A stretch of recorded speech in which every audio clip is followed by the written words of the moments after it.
हां, मग तुझं पुढचं शिक्षण सगळं व्यवस्थित झालं? हां, म्हणजे 8वी 9वी 10वी तरी खूप छान झालं, कारण नंतर? वडिलांनी म्हणजे एक वडील या नात्याने त्यांनी माझ्यासाठी केलं. मी म्हणजे त्यांचे ऋण नाही विसरू शकत.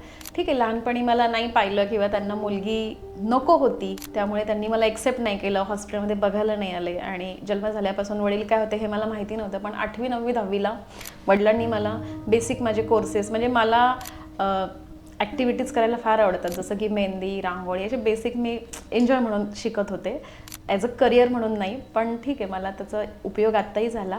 आणि त्याच्यासोबत नर्सिंग मी केलं, कारण माझे वडीलची अपेक्षा होती की मी डॉक्टर व्हावं, पण तसं वडिलांच्या अपेक्षेप्रमाणे पॉसिबल नाही झालं, पर्सेंटेज कमी असल्यामुळे. पण नर्सिंगला ॲडमिशन घेतलं आणि माझा नर्सिंग कोर्स पूर्ण झाला. त्याच्यानंतर मी दीनानाथला काही वर्ष होते, सर्व्हिस केली सर्व्हिस दीनानाथला? केली मी.